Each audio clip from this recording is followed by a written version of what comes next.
Something is moving through the high passes of the Dolomites that our equipment can track, but nothing in our database can identify. This isn't a story about ghosts or folklore. This is a record of a systematic, patient intelligence remapping a world it once called its own, a world we built upon while it slept. My name is Elias Caine. For 8 seasons, I was a warden at the Eagle's Nest Monitoring Station, a solitary outpost in a vertical desert of stone and sky. I logged avalanches, tracked endangered species, and believed our technology had pierced every secret these ancient peaks held. I was wrong. Our sensors began logging impossible things. Thermal signatures that walked through solid rock, biological readings that defied every law of life, and a silent, converging seeds that no protocol could counter. This is my testimony, not of an encounter, but of a reckoning. We didn't discover them. We woke them up. And by the time you finish listening, you'll understand why the deepest wilderness is never truly empty. It's just waiting. The Dolomites are not merely mountains.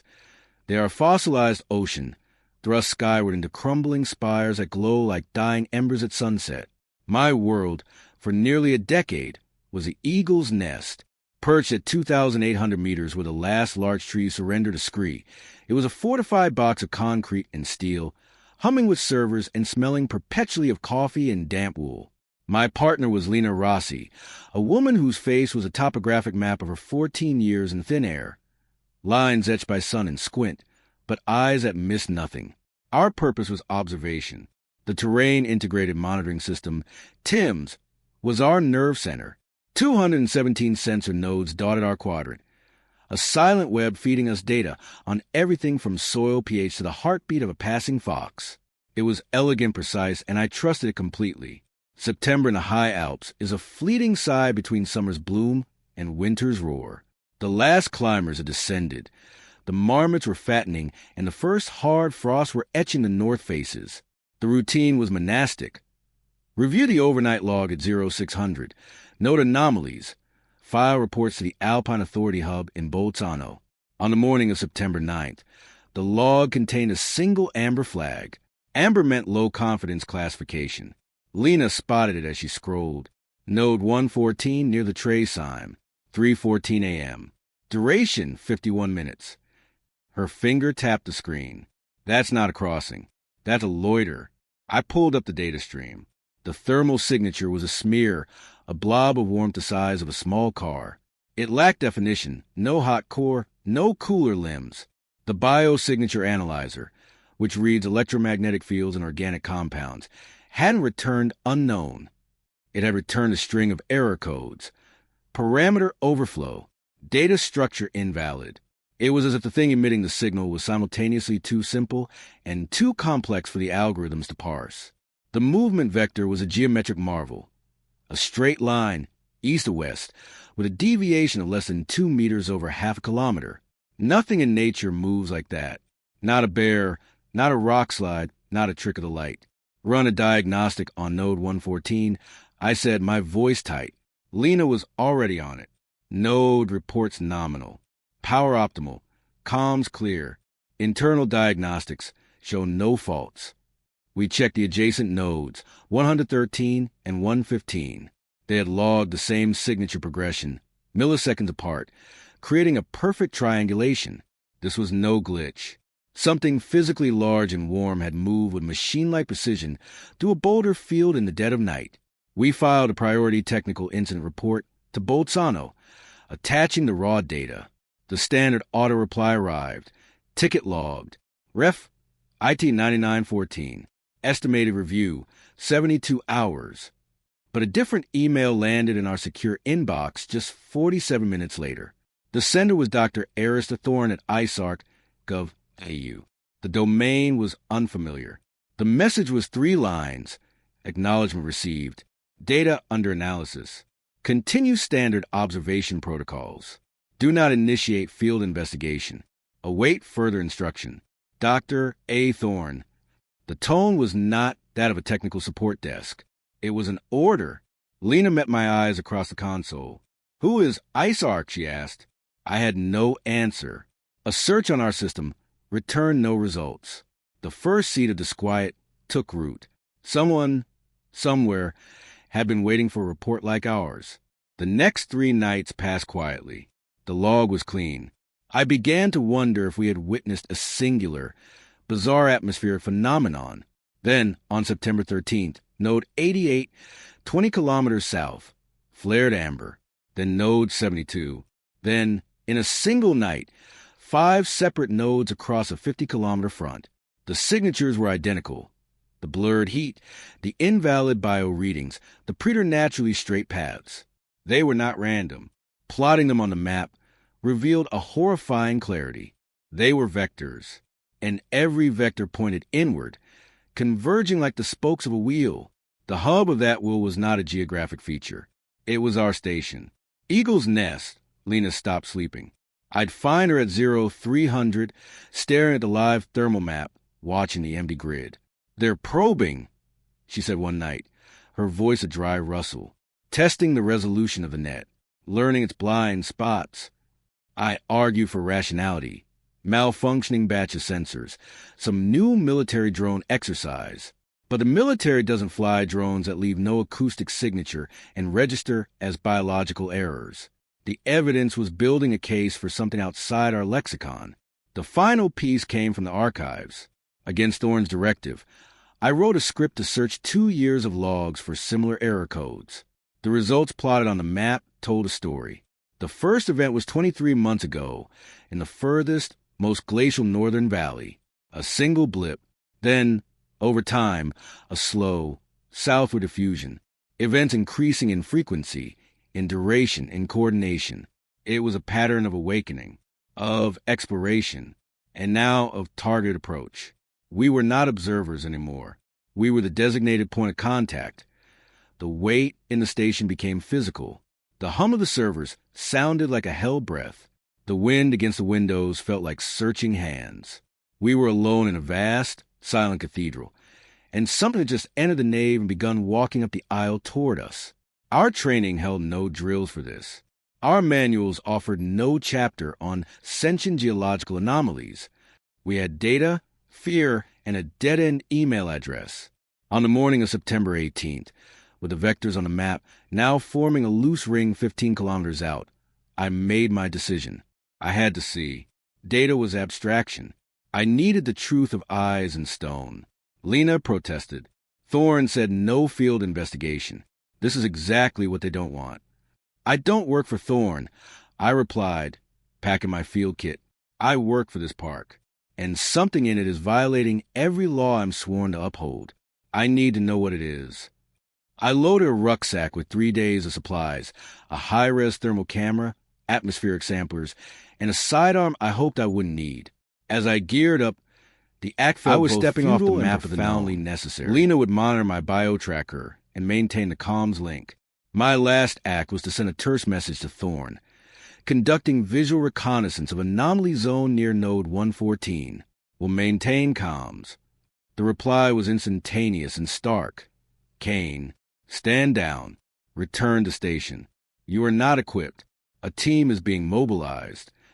I read it as I stood in the reinforced doorway, the autumn sun blinding on the scree. The message confirmed everything. They knew it was out there, and they were afraid of it. I took a deep breath of thin, cold air and stepped out. The silence outside the station was not an absence of sound, but a presence. It was the dense, weighted quiet of a world holding its breath. My boots crunched on the frost-hardened scree, the sound absurdly loud. The height to the sector of node 114 was 15 kilometers of exposed, brutal terrain, a landscape of shattered rock, relic glaciers, and sudden, bottomless drops.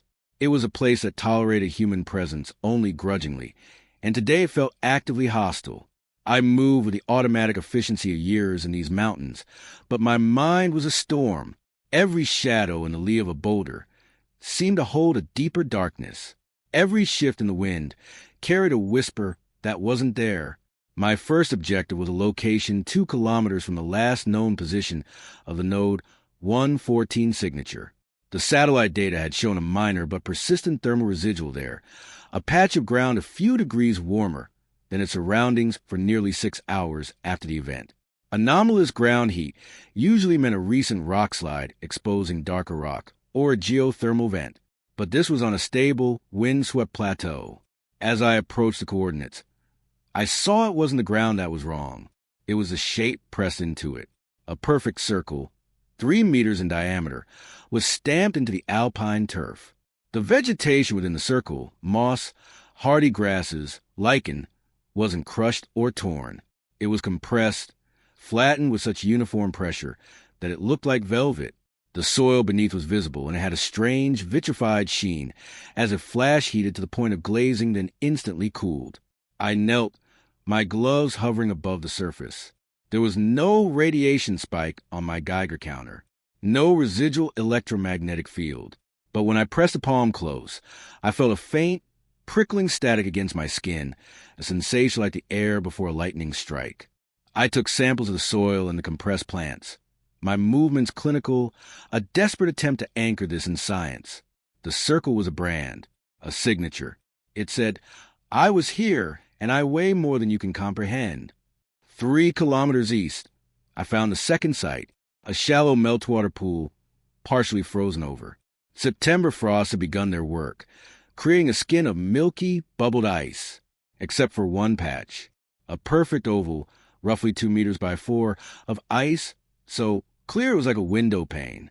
Through it, I could see the rocky bottom in perfect detail, and suspended within this pane of clarity were shapes, dark organic shapes. At first, I thought they were the remains of a marmot or chamois, somehow trapped and frozen. I brushed snow from the surface and looked closer. My breath caught. The shapes were anatomical, but the anatomy was all wrong. What looked like a leg bone was too long, articulated with too many joints. A rib cage was fused into a single, basket-like carapace. Tendons like braided cables connected masses that resembled no organ I knew. It was a collage of life, rearranged by a logic that was utterly alien. It wasn't decaying. It was preserved in a state of impossible freshness. Every cell held in stasis by the supernatural clarity of the ice. This wasn't a kill site. It was a display, a specimen jar. My radio crackled to life, shattering the dread-filled silence. It was Lena, her voice thin with tension. "Elias, listen carefully. I have a live detection. Same signature profile. It's active, for kilometers northeast of your position. It's moving southwest. Steady pace. If it holds its current vector, you have an intercept in approximately 40 minutes. Time compressed. The intellectual curiosity that had driven me out here evaporated, replaced by a primal cold focus. I was no longer an investigator. I was prey that had stumbled into a marked hunting ground. My training screamed for retreat, to put distance between myself and the approaching unknown. But a deeper, more stubborn instinct held me. I had come to see, to witness. Retreat now would mean forever wondering, forever living in the shadow of a fear I hadn't faced. "Understood," I said, my voice surprisingly steady. "I'm going to ground. I'll find an observation point. Keep feeding me its position." I scanned the terrain. 100 meters to the south, a spine of fractured limestone thrust upward, offering a vantage point over the plateau. I moved toward it, keeping low, my movements fluid and silent. Reaching the base, I climbed quickly, finding a sheltered notch with a clear view north. I settled in, unpacking the high-res thermal imager and linking it to my tablet to record. The cold of the rock seeped through my layers. The waiting began. Lena's updates were whispers in my earpiece. 3 kilometers out, holding vector. 2 kilometers, pace unchanged. The thing was walking a straight line, unerring as if on rails. At 1 kilometer, I raised my binoculars, scanning the gray-brown expanse of rock and lichen. Nothing. Then, a subtle flicker of movement resolved in my lenses. A shape, dark against the dun-colored stone. It was still too far for detail, but its gait was immediately, viscerally wrong. It didn't walk. It flowed. There was no up and down bob of a head, no swing of limbs. It moved with a smooth, gliding progression that seemed to consume the ground rather than traverse it. As it closed to 500 meters, details emerged that my brain struggled to process. Its size was that of a large bear, but its silhouette was unstable. The surface wasn't fur or hide. It had a liquid, mercurial quality, reflecting the flat daylight in dull, oily ripples. It seemed to lack definitive front or back, just a central mass from which protrusions would extend, probe the air or ground, and retract. It had no eyes, no mouth, no features that spoke of face or intent, yet its movement screamed of purpose. I switched to the thermal imager. The display showed a uniform smear of warmth, a pale yellow blob. The temperature was a steady 30 degrees Celsius, the warmth of a summer day, not a living mammal. But where its base touched the ground, a narrow trail of brighter orange bloomed and then faded in its wake.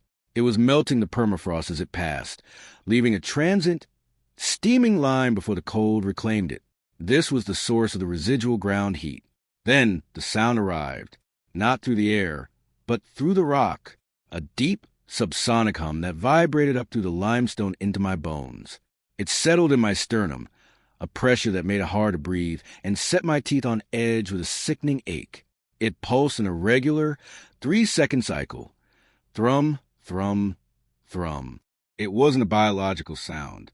It was mechanical, geological. It was the mountain itself, groaning. The entity, I could no longer think of it as an animal, passed within 70 meters of my perch. I froze, becoming part of the rock. 2 more identical shapes emerged from behind a ridge, falling into a perfect triangular formation with the first. They moved in unison, a silent, flowing ballet of wrongness. The lead form halted. The hum intensified. From its mass, a thin, whip-like appendage, glowed with a faint internal bioluminescence, extended several meters.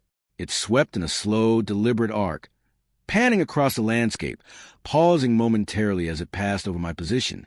I stopped breathing. My heart hammered against my ribs. The probe held for 3 agonizing seconds, then retracted as smoothly as it had emerged. The entity resumed its glide. The formation moved on, disappearing behind another rock outcrop, the subsonic hum fading into a bone-deep memory. I remained motionless for a full 10 minutes, until Lena's voice, sharp with worry, broke through my paralysis. "Elias, thermal signature is moving away from your position. Are you intact? Report." I let out a shuddering breath. "I'm here. I saw them. 3 of them." My voice was a raw scrape. "Lena, it's not alive. Not like we are. It's something else." I transmitted the thermal video and my frantic audio notes. Her processing was a long silence. When she spoke again, all professional detachment was gone, replaced by a hollow dread. "While you were watching them, I was tracking the larger pattern. The detections aren't random, Elias. They're tactical. There are multiple groups. They've established a perimeter, a loose ring about 10 kilometers in diameter." She paused. "We're not just a point of contact. We're surrounded." The hike back to Eagle's Nest was a blur of dread and exhaustion. The familiar landscape had transformed. Every shadowed gully was an ambush site. Every echoing rockfall was a footstep. I arrived as the last light bled from the sky. Lena met me at the door, her face pale. She didn't speak, just handed me a tablet. On it was a real-time map of our sector. 17 bright amber icons formed a near-perfect circle. Eagle's Nest was a lonely green dot at the exact center. The icons weren't moving. They were stationary, holding position. A silent, implacable siege. "They stopped moving 2 hours ago," Lena whispered. "They're just waiting." I looked from the screen to the darkened windows, seeing nothing but the reflection of the room's lights. But out there, in the freezing dark, 17 entities that defied physics had formed a picket line around our home. The question was no longer what or why. The question, heavy and immediate, was what are they waiting for? The next 36 hours were an exercise in sustained psychological pressure. The 17 signatures on our map never moved. They maintained their positions with the immobility of statues, a perfect geometric cage. We, however, moved through the station like caged animals. We ran every diagnostic imaginable. The perimeter was real. It wasn't a sensor echo or a coordinated hack. Each node reported a persistent, static thermal anomaly and a constant, low-level biosignature error.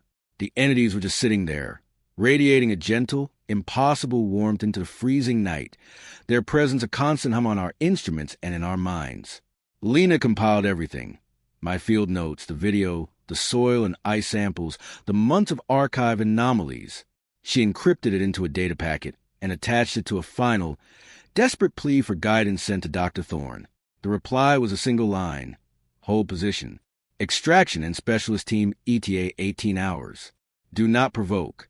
Conserve power. Provoke. The word was a chasm. It implied the things outside were capable of being provoked, that they had a state of calm which could be disturbed. We reviewed our defenses, which felt laughably inadequate.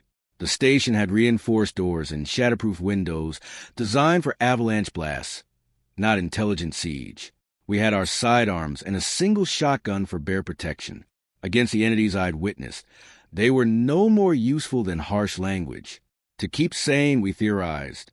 Lena, ever the pragmatist, clung to a terrestrial explanation. Advanced biotechnology, she postulated, her eyes glued to a spectroscopy readout from the vitrified soil. A private corp or state actor developed a new form of drone or man-suit, semi-organic construction. That explains the biosignature confusion. It's reading the synthetic biology. The heat is waste from a non-standard power source. I wanted to believe her. It was clean, rational, human, but it didn't explain the feeling, the profound, ancient wrongness that had vibrated through the stone. It didn't explain the rearranged biology in the ice. A weapon wouldn't make art out of dead animals. My theory was darker, born of the humming silence. What if they're not from somewhere else? I said, staring at the map. What if they're from here? From deep under the plate. We know there are vast aquifer systems, caves sealed for millions of years. What if something survived down there from a different epoch? A different kind of life, based on different rules. And our drilling, our seismic surveys, our warming climate, we've been making noise, poking holes in the ceiling of their world. Lena looked at me, not with dismissal, but with a slow horror. That theory explained the patients, the survey patterns. It wasn't reconnaissance. It was an inspection. We were the mold growing in the basement of a house whose owners had just returned from a long, long trip. Sleep was impossible. We took watches. During my shift, at 3 o'clock on the second night, the map changed. One of the signatures, located due west, began to move, not toward us. It described a slow, perfect circle around its original position, a patrol loop exactly 1 kilometer in radius. 10 minutes later, the signature to the northeast began an identical maneuver. Then the south. Within an hour, all 17 were in motion, each tracing its own silent, concentric circle in the dark. The display looked like a complex, malevolent clockwork. "They're exercising," Lena murmured, her voice thick with fatigue. "Or they're tightening the noose with mathematical precision." The subsonic hum returned, not as a localized vibration, but as a diffuse atmospheric pressure, making the light fixtures buzz and our coffee cups tremble. It was a sound felt in the fillings of our teeth and the pit of our stomachs. Then, as dawn tinged the sky, they all stopped moving simultaneously, returning to their original stationary points. The display was reset. The message was clear. We can move when we wish. We choose to wait. The thunder of rotor blades shattered the morning stillness. 2 matte black, unmarked helicopters came in fast and low, skimming the peaks before flare to land on the small helipad 50 meters from the station. The downdraft kicked up a storm of grit and ice. From the first bird disembarked 5 figures in non-standard, alpine pattern tactical gear. They moved with fluid, lethal economy, securing the landing zone with overlapping fields of fire before one signaled the all-clear. From the second helicopter came a single person, a woman in her late 50s, her sharp face framed by a practical, steel-gray bob. She wore expensive, civilian-grade cold weather gear and carried a hardened laptop case. This was Dr. Aris Thorne. She entered Eagle's Nest without ceremony, her eyes missing nothing. The cluttered consoles, the map with 17 glowing pins, the fear we couldn't fully hide. "Caine, Rossi," she said, her voice crisp, devoid of warmth. "My team lead is Captain Kovacs. You will follow his directives for station security. My directive is for information. I need your full debrief. Now." We sat at the main console. For the next 2 hours, I recounted everything, from the first amber flag to the circling patrols. She listened without interruption, typing notes, only pause and ask terrifyingly specific questions. The subsonic frequency. Did it correlate with a pressure change on barometers? The vitrified soil. Was a crystalline structure hexagonal or amorphous? When the probe extended, did the thermal profile of the entity fluctuate? She wasn't skeptical. She was cataloging. When I finished, she leaned back, steepling her fingers. You are correct. They are not drones. She turned her laptop to face us.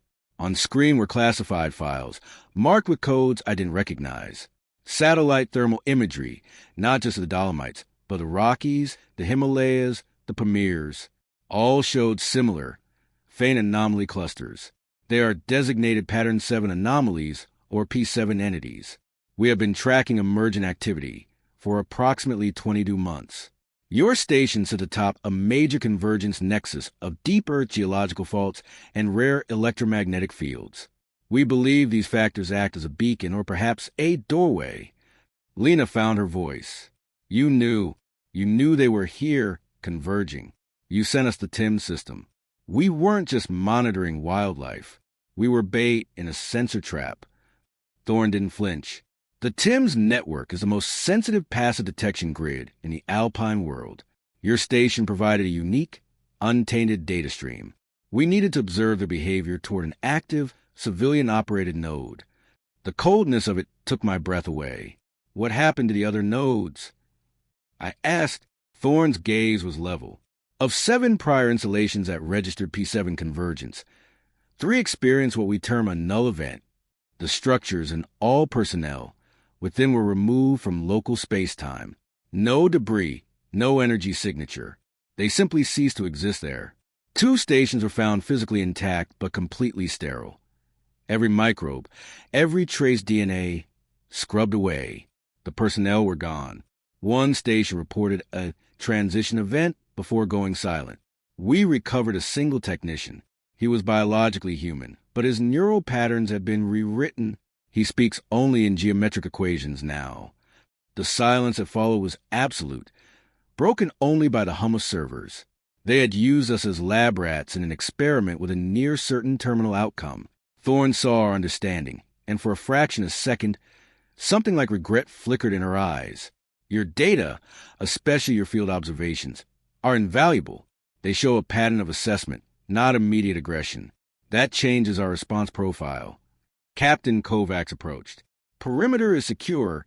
Doctor, sensor net is integrated with our tactical suite. We have motion, thermal, and resonant frequency triggers set at 500 meters. Thorne nodded. Good. Now, we wait for them to make the next move, and we pray it's a move we can understand. The specialists transformed our station. Directed energy weapon emplacements, looking like small satellite dishes, were mounted on a roof. Strange antennae were planted in the scree, designed to emit phase disruption waves, a technology that sounded like science fiction. The team moved with the quiet competence of people who had done this before and were not optimistic about the outcome.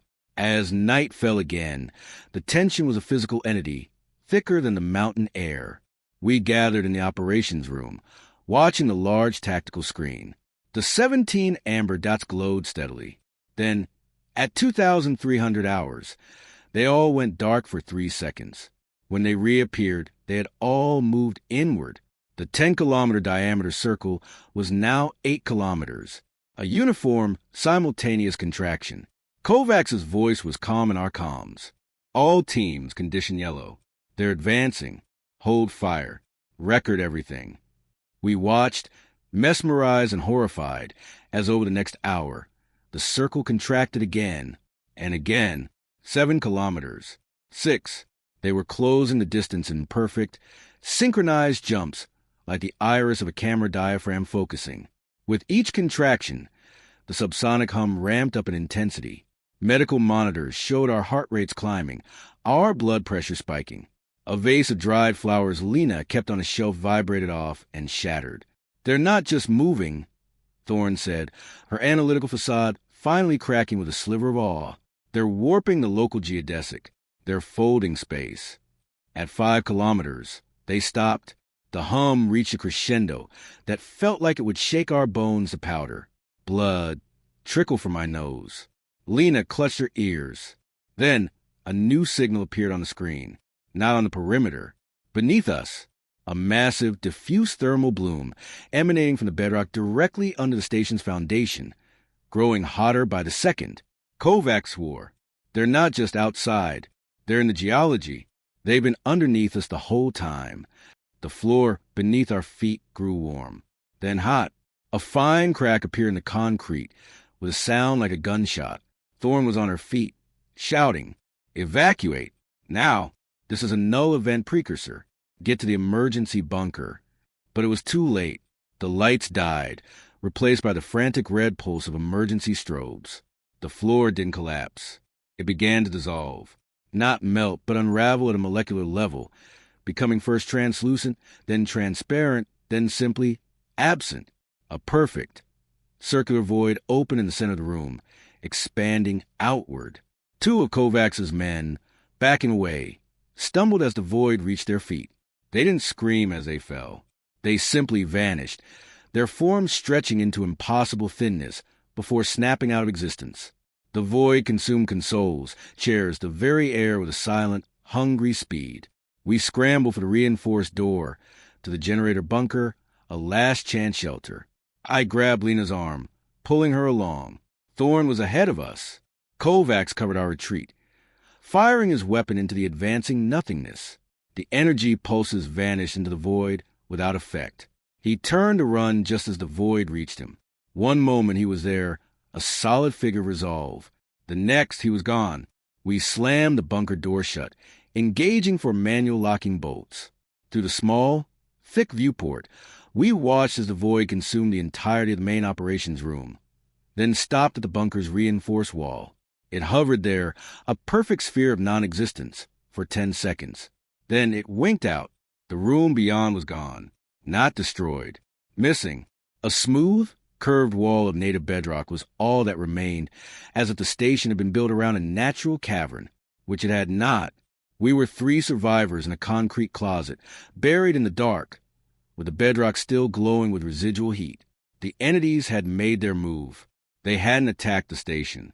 They had surgically removed it from the mountain, leaving only this buried capsule containing their specimens. Us. Silence. A profound, deafening silence pressing on the bunker, broken only by the ragged sound of our breathing and the faint, panic beep of a wrist monitor. The emergency lights cast a sickly red glow over our faces. Lena was curled against a rack of batteries, her hands shaking violently. Dr. Thorne leaned against the sealed door, her face pale but her mind clearly racing, assessing our new reality. The air was already growing stale, tasting of concrete dust and ozone. I checked the bunker systems. We had emergency oxygen for 72 hours, power from the isolated bunker battery for a week. No communication. The hard line to the surface had been severed when the main structure was nulled. We were buried alive in a geological specimen box. Thorne was the first to speak, her voice a controlled scrape in the dark. The null event was localized, precise. They excised the station, but preserved this bunker. That is significant. It suggests selection, a controlled experiment. I couldn't muster her clinical detachment. They just killed 3 men. They erased them from existence. They removed obstacles to access the data core, she corrected, her eyes glinting in the red light. The men were in the way. We and this bunker were not the target. The station's primary sensor array and data servers were. They'd been harvested. The idea was chilling. We had been assessed as irrelevant, or perhaps reserved for later study, like the biomatter in the ice. Hours passed in the claustrophobic dark. We took inventory. Besides a life support, the bunker contained emergency rations, basic tools, and, crucially, a standalone geological survey terminal, a rugged unit used for subsurface mapping. It had its own power cell and a short-range resonance scanner that could pulse through several hundred meters of rock.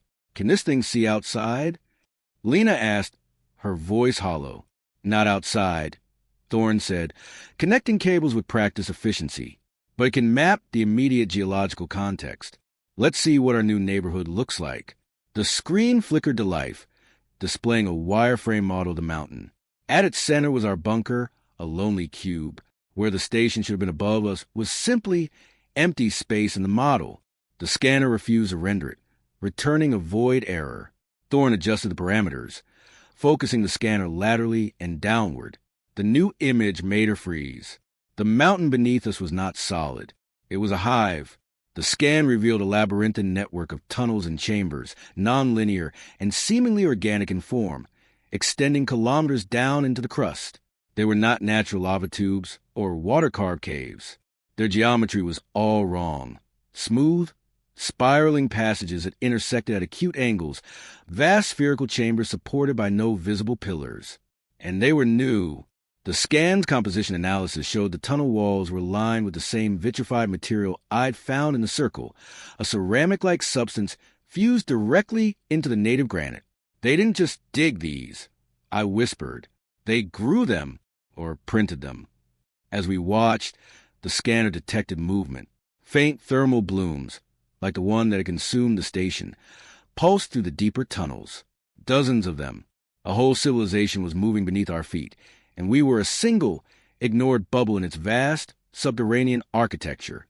Thorne leaned closer, her finger tracing a large, deep chamber on the screen. The resonant frequency here, it's anomalous.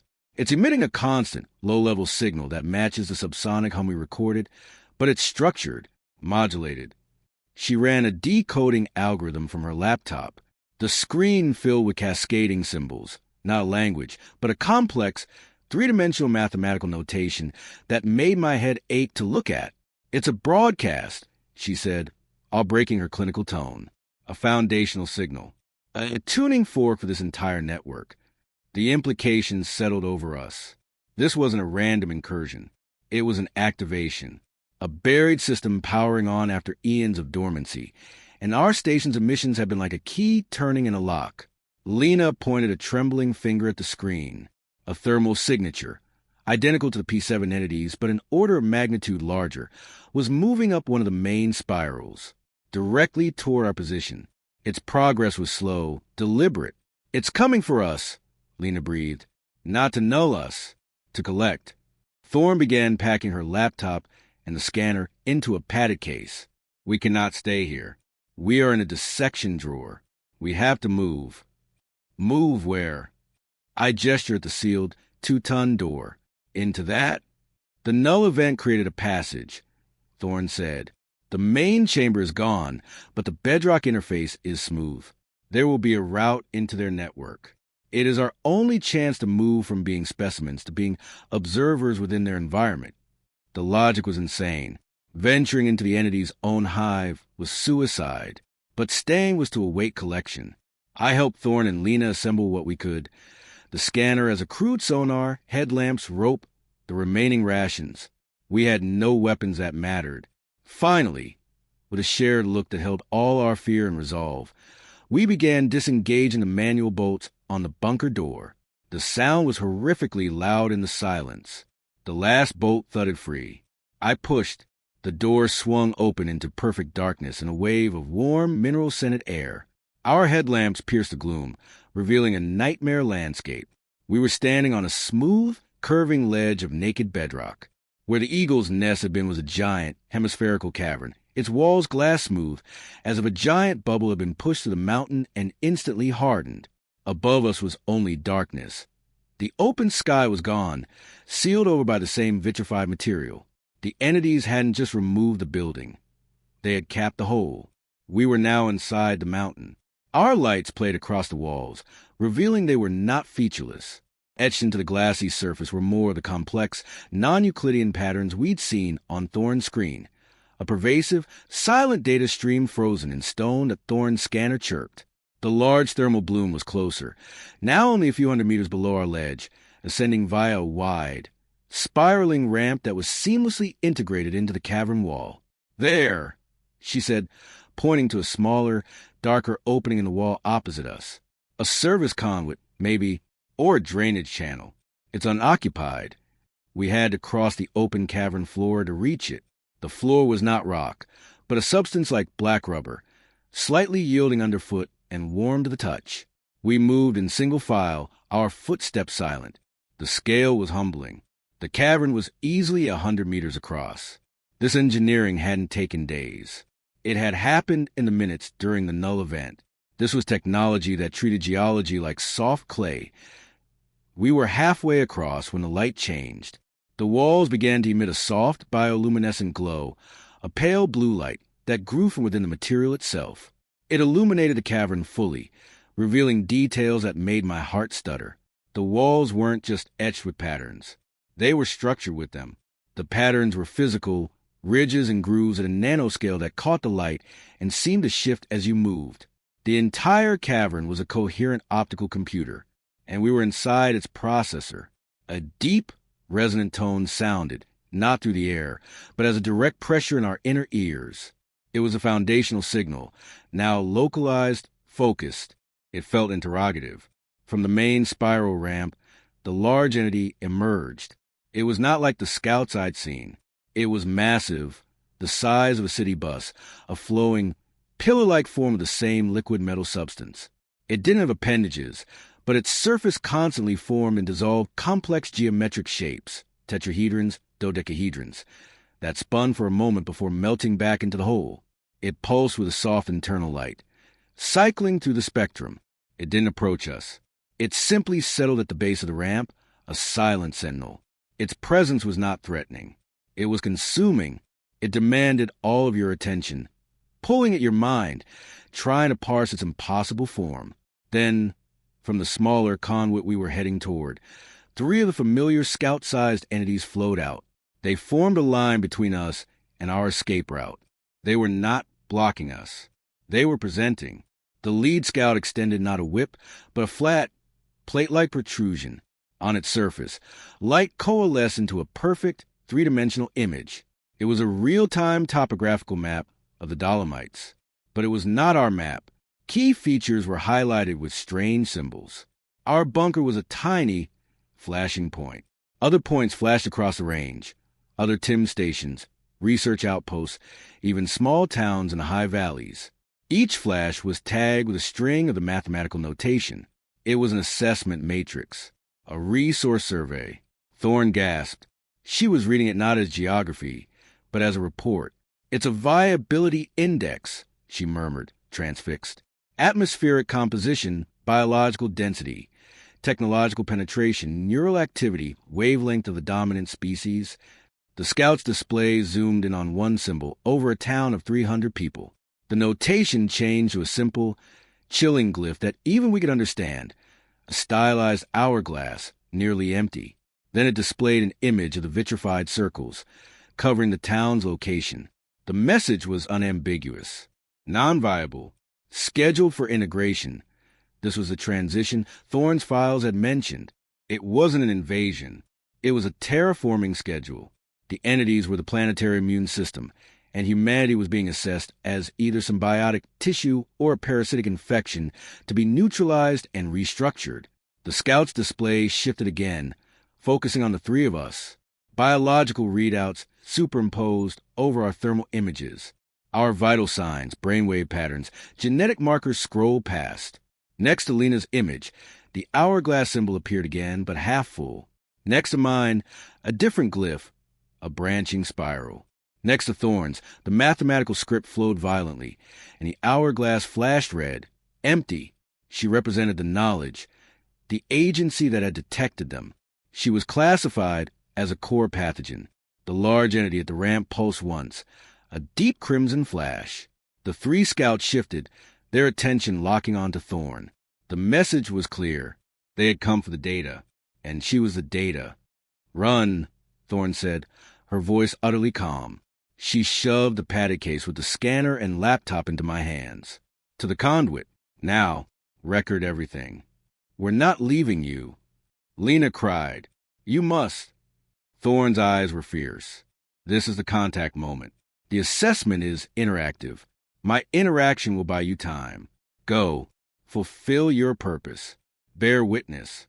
The scouts flowed toward her. Thorne stood her ground, opening her arms wide, a bizarre gesture of submission and defiance. She began to speak, Not to them, but reciting prime numbers, then the Fibonacci sequence, then the chemical formula for water, for DNA, broadcasting the foundational codes of our reality as a last testament. The scout surrounded her, not touching, but enveloping her in a constellation of shimmering light probes. Her body stiffened, her recitation turning to a choked gasp as the light penetrated. Lena screamed. I grabbed her arm, pulling her with a force born of pure terror, and we ran for the dark mouth of the conduit. I glanced back once. Dr. Aris Thorne was encased in a cocoon of solid light, her form becoming indistinct, transforming into a statue of brilliant crystal.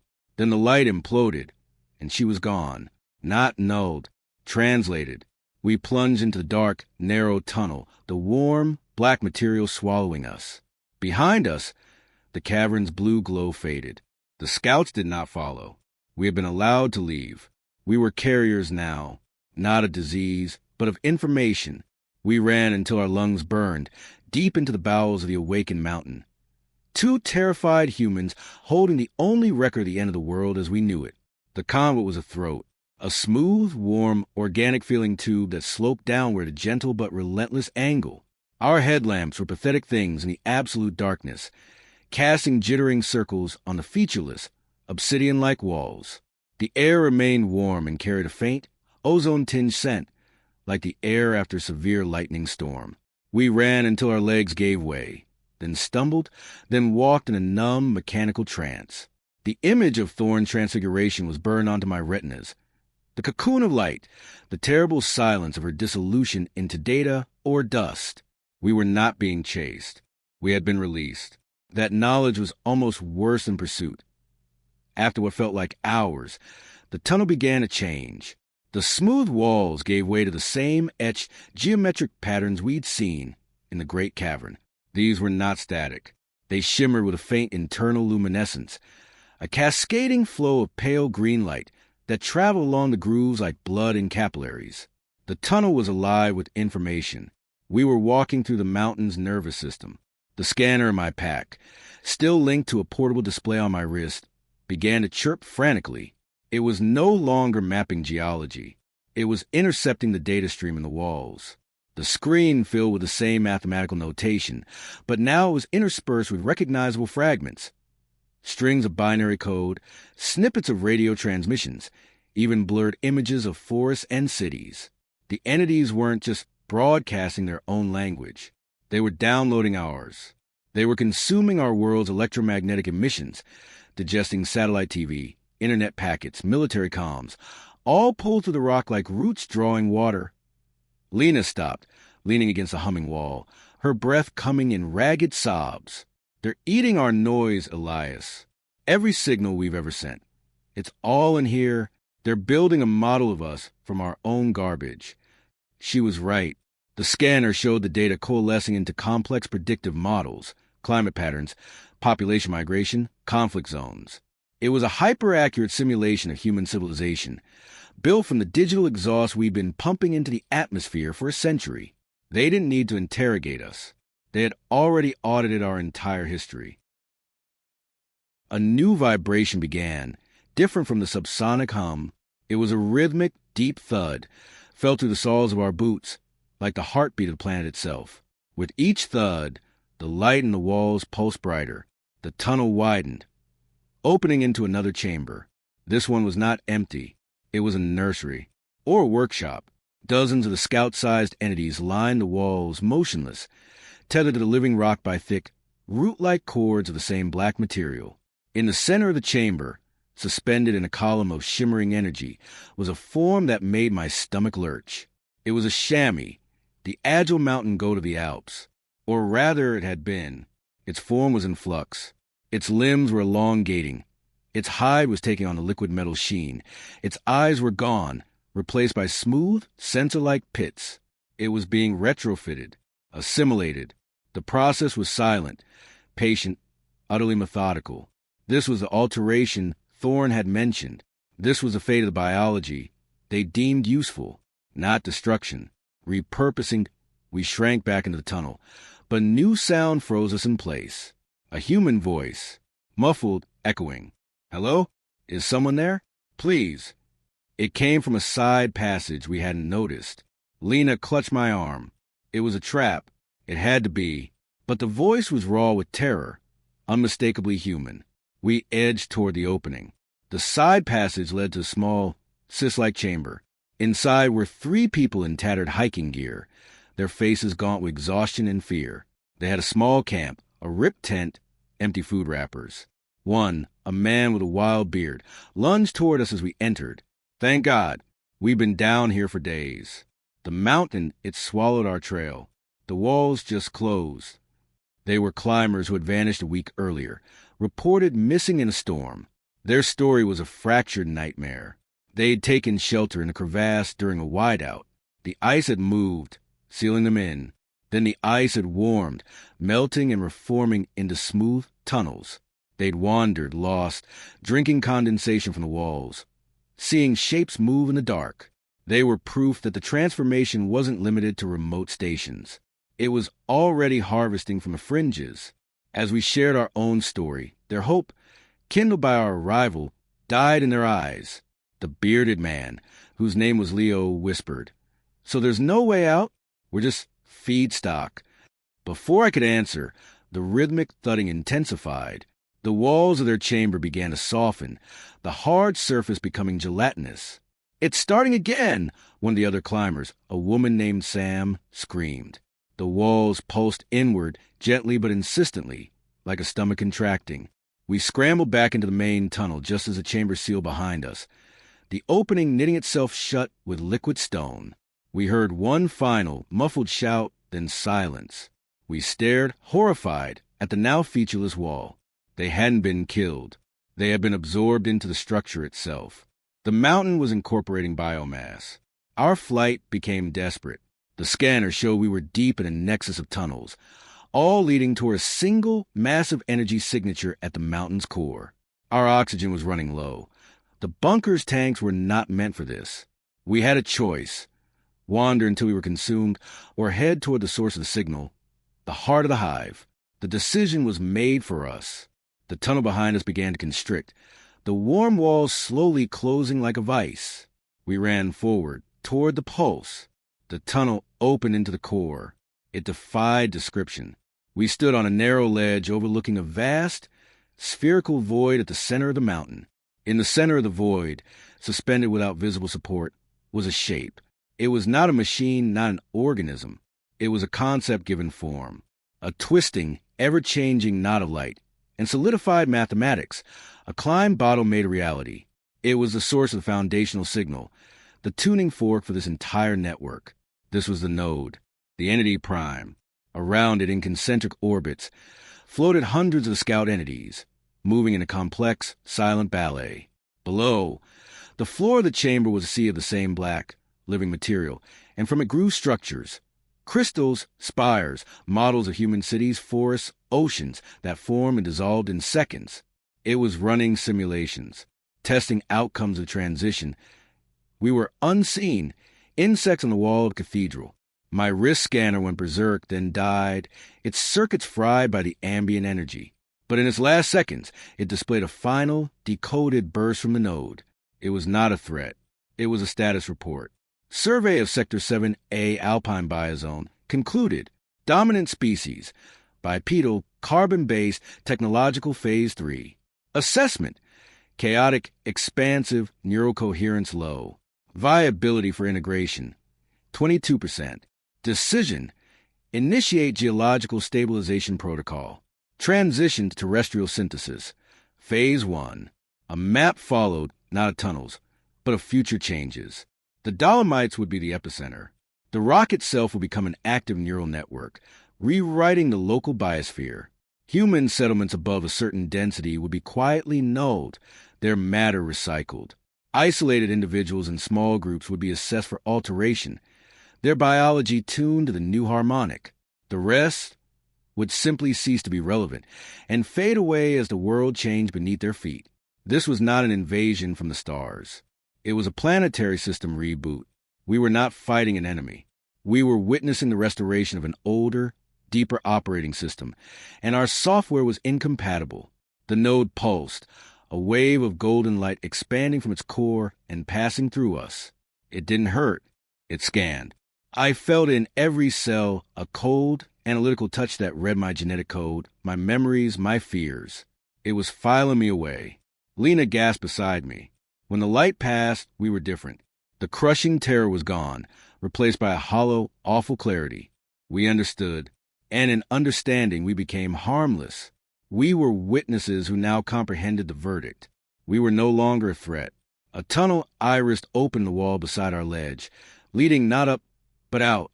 Sunlight, real, blinding, cold sunlight, streamed in. It was an exit, a dismissal. Our purpose as couriers was served. We had seen the truth and would carry it, like a virus of despair, back to a world incapable of believing it. We stumbled toward the light, leaving the humming heart of the mountain behind. We emerged on a scree slope, 10 kilometers from where Eagle's Nest had been. The sky was a brilliant, indifferent blue. The peaks stood as they had for millennia. Nothing looked different, but everything was. We were picked up by a park patrol a day later, dehydrated and frostbitten, babbling about tunnels and lights. They didn't believe us.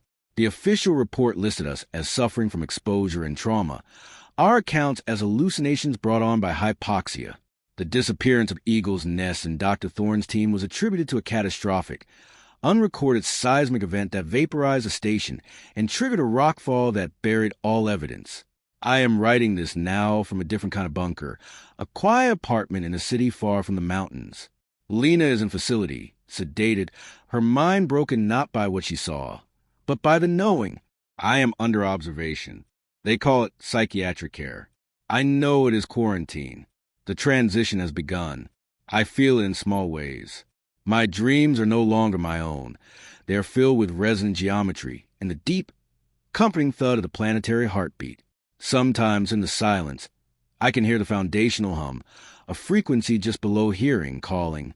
The satellite feeds I still secretly monitor show odd things. New, perfectly circular glacial lakes in the high Alps where none should be. Strange, geometric patterns of forest dieback. Unexplained, temporary drops in electromagnetic activity over remote regions. The process is slow. It is patient. It has all the time in the world. We didn't discover them.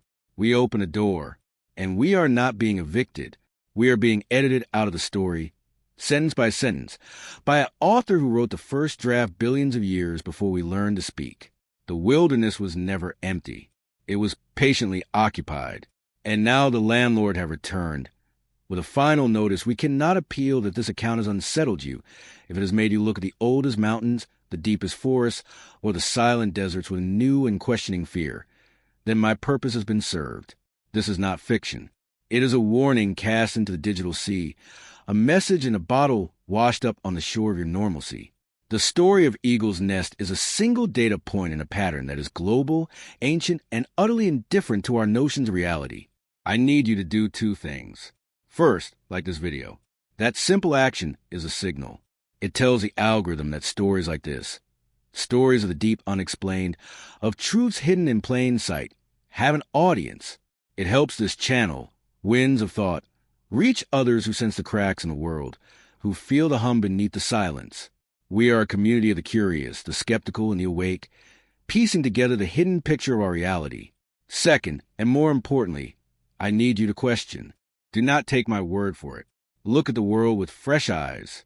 Research the unexplained seismic events in geologically stable regions.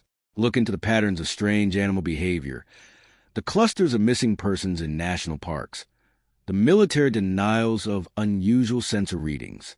Connect the dots that authorities dismiss as coincidence. The evidence is not handed to you on a silver platter. It is scattered, obscured, and ridiculed. You must be the one to assemble it. Share this video with one person you trust, someone who looks at the stars and wonders what looks back. Discuss it. Debate it. Let the idea of a deeper, older world sink into your consciousness. The greatest weapon the true anomaly has is our refusal to believe in the impossible.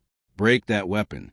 Allow for the terrifying possibility that we are not the pinnacle of this planet's story, but a brief, chaotic interlude.